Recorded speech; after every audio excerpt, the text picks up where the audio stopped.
Halo Sobat Penyatir, kalian tahu pesawat ikonik ini bukan? Tahu dong bang, karena ada di game Call of Duty, Free Fire, PUBG juga ada bang. Lu gamer ya penyatir? Ini adalah pesawat kargo Lockheed C-130 Hercules dan salah satu varian dari pesawat jenis ini adalah Lockheed Martin AC-130 Gunship. Lockheed AC-130 Gunship adalah pesawat serang darat berukuran besar yang dimodifikasi dari pesawat kargo C-130 Hercules. AC-130 Gunship terkenal karena kemampuannya membawa begitu banyak persenjataan untuk menyerang target darat, dan yang paling besar adalah howitzer M102 105 mm. Kira-kira kenapa Amerika Serikat memasang howitzer yang begitu besar pada pesawat kargo? Nggak tahu bang. Oke, kita bahas ya penyatir. Berawal dari Perang Vietnam, Amerika Serikat kala itu membutuhkan pesawat serang darat yang secara cepat mampu tiba lebih awal ke medan pertempuran. Pada saat itu, memang Amerika Serikat memiliki begitu banyak pesawat pengebom yang cukup efektif. Namun, pesawat-pesawat pengebom tersebut cukup terbatas dalam hal kecepatan dan amunisi jika segera dibutuhkan oleh pasukan darat. Pesawat pengebom hanya mampu melintas beberapa kali di area yang sama sebelum kehabisan bahan bakar dan amunisi. Amerika Serikat membutuhkan pesawat yang mampu memberikan serangan beruntun cukup lama untuk memberikan dukungan dan perlindungan bagi pasukan darat. Pada awalnya, Amerika Serikat menggunakan beberapa helikopter yang dipasangi dengan senapan mesin ataupun Gatling gun di pintunya. Namun karena helikopter lambat, sempit, dan kapasitas angkut yang terbatas belum mencukupi untuk mendukung pasukan darat sepenuhnya. Untuk itulah, tepatnya pada tahun 1965, Amerika Serikat mulai mengembangkan konsep apa yang dikenal dengan gunship. Pada saat itu, Amerika Serikat memiliki beberapa pesawat kargo, dan salah satunya adalah pesawat kargo Douglas C-47 Skytrain. Pesawat ini dipilih karena pada saat itu merupakan pesawat kargo terbanyak yang dimiliki oleh Amerika Serikat. Konsepnya sih sederhana, Amerika Serikat hanya perlu menempatkan beberapa Gatling gun di pintu kiri pesawat. Ya, gunship awal ini dikenal dengan AC-47 Spooky. Gunship AC-47 Spooky juga dikenal dengan FAV The Magic Dragon. Ya, pada awalnya gunship ini memang sukses besar. Ia mampu membawa persenjataan yang cukup banyak dan waktu terbang yang lebih lama dibandingkan dengan helikopter. Gunship ini mampu memberikan dukungan terus-menerus kepada pasukan darat. Ketika menjalankan misi tempur, AC-47 Spooky akan terbang membentuk lingkaran ataupun mengorbit targetnya dengan bagian sisi kiri akan terus-menerus mengarah ke sasaran. Teknik tersebut dapat menimbulkan kerusakan terhadap target yang jauh lebih besar daripada memerondong secara lurus yang lebih singkat. Meskipun AC-47 Spooky cukup sukses dalam medan pertempuran, Amerika Serikat masih belum puas. Mereka terus mengembangkan konsep kapal terbang ataupun gunship. Untuk itulah pada tahun 1967 Amerika Serikat mulai bereksperimen dengan mengubah pesawat kargo C-130 Hercules menjadi AC-130A atau dikenal dengan proyek Gunship 2, di mana C-130 Hercules saat itu adalah pesawat kargo paling mumpuni dan canggih yang dimiliki oleh Amerika Serikat. C-130 Hercules memiliki ukuran yang jauh lebih besar, terbang lebih lama, lebih jauh, dan yang paling penting adalah C-130 Hercules mampu membawa muatan 5 kali lebih banyak daripada pendahulunya. Pendahulu di sini maksudnya AC-47 Spooky ya penyatir. Sama seperti AC-47 Spooky, Amerika Serikat menempatkan senjata di sisi kiri badan pesawatnya. Versi paling awal dari AC-130 Gunship dipasangi dengan beberapa minigun dan Gatling gun yang dipasang menghadap sedikit ke bawah pada sisi kiri badan pesawat. Kontrol tembakan menggunakan komputer pengendali tembakan analog yang dikembangkan oleh Laboratorium Avionics US Air Force di Wright-Patterson sehingga lebih akurat daripada pendahulunya. Namun tak lama setelah itu Amerika Serikat menginginkan firepower yang jauh lebih besar. Lockheed Martin selaku produsen utama pesawat ini meningkatkan versi AC-130 Gunship dengan apa yang disebut sebagai paket kejutan, yakni dengan memasangkan meriam putar 20 mm dan meriam bopor 40 mm. Versi peningkatan ini juga dikenal dengan AC-130 Spectre. karena pesawat ini lebih sering digunakan pada operasi malam hari. Hal tersebut bertujuan untuk melindungi pesawat ini karena ukurannya yang besar, lambat, dan kemampuan manuver yang terbatas dari senjata anti pesawat kala itu. Namun bahkan dengan versi peningkatan tersebut, Angkatan Udara Amerika Serikat masih belum puas dan menginginkan firepower yang jauh lebih besar. Untuk itulah pada tahun 1972 M102 Howitzer 105 mm dikirimkan ke Vietnam. Kemudian dipasangkan pada badan pesawat SU-130 Spectre sebelumnya.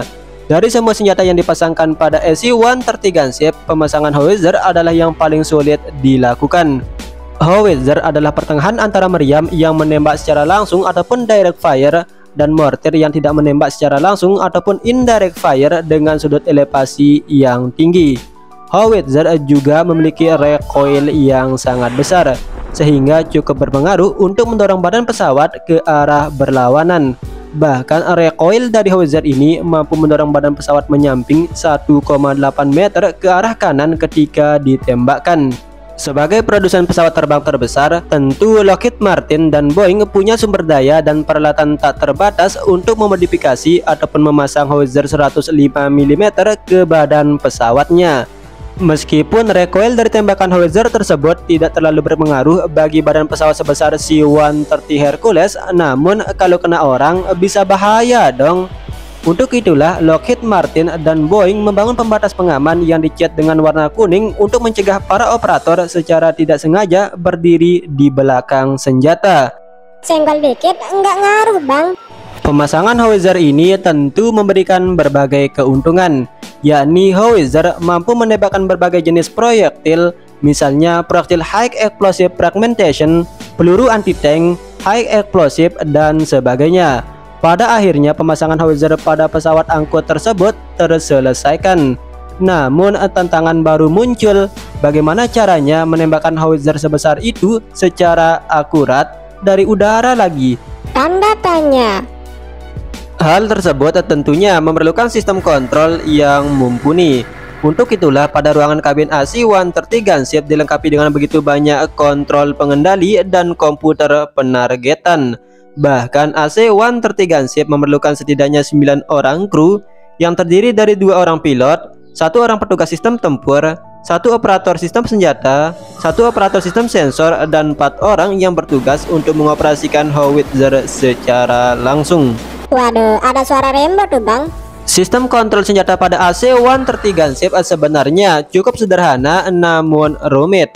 Sistem kontrol dikendalikan dengan joystick yang dapat mengarahkan senjata ke target dan sistem kamera yang dapat menzoom in dan menzoom out targetnya. Kemudian AC-130 Gunship hanya perlu terbang berputar ataupun mengorbit targetnya berlawanan arah jarum jam layaknya AC-47 Spooky. Hal ini ditujukan untuk memberikan tembakan secara terus-menerus dan beruntun sehingga menimbulkan kerusakan yang lebih besar. Dengan kemampuannya tersebut, AC-130 Gunship terus digunakan mulai dari Perang Vietnam hingga saat ini. Pesawat ini mendapatkan reputasi yang sangat baik dan kebahagiaan tersendiri bagi pasukan di darat. Waduh, ayamnya pengen digulai kali bang. Pesawat ini seringkali dianggap sebagai pelindung dari langit yang perkasa. Namun meskipun pesawat ini menawarkan berbagai kelebihan, tentu ia bukan tanpa kekurangan dong. Bagaimanapun juga pesawat ini merupakan pesawat kargo yang besar, lambat, dan manuver yang terbatas. Ia menjadi sangat-sangat rentan dengan sistem pertahanan udara baik portable ataupun berbasis rudal saat ini. Untuk itulah mulai dari awal dikembangkan hingga saat ini, AC-130 Gunship hanya diterjunkan ketika sudah mencapai superioritas udara penuh dan sistem pertahanan udara berbasis darat benar-benar dilumpuhkan. Namun saat ini teknologi militer dan sistem pertahanan udara semakin sulit untuk dihancurkan, membuat superioritas udara semakin mustahil untuk dicapai. Kehadiran drone tempur, drone kamikaze, ataupun pertahanan udara portable dapat dengan mudah menembak jatuh pesawat dengan ukuran sebesar itu. Untuk itulah beberapa varian AC-130 Gunship berangsur-angsur banyak dipensiunkan. Dan versi terakhir dari Gunship ini adalah AC-130J Ghost Rider yang masih beroperasi sampai saat ini. Versi ini memiliki berbagai peningkatan, yakni rudal berpemandu AGM-176 Griffin, GBU-44 Viper Strike, AGM-114 Hellfire, small diameter bom GBU-39 ataupun bom meluncur berpemandu GBU-53 Stormbreaker. Amerika Serikat setidaknya menghabiskan 165 juta US dollar untuk mengupgrade satu unit AC-130J Ghost Rider. Untuk menambah survivabilitas, Amerika Serikat juga mengembangkan sistem pencegahan berbasis laser pada pesawat ini. Namun, drone tempur yang semakin canggih dan rudal pertahanan udara yang semakin cepat semakin mengancam keberadaan gunship ini. Ya, meskipun tugasnya saat ini hanyalah sebagai dukungan anti-teror, bukan perang konvensional. apakah ia masih worth it dengan biaya sebesar itu? Di single drone murah, gosong bang. Oke, videonya sampai sini dulu ya penyatir. Terima kasih telah menonton video ini dan seperti biasa, salam penyatir handal.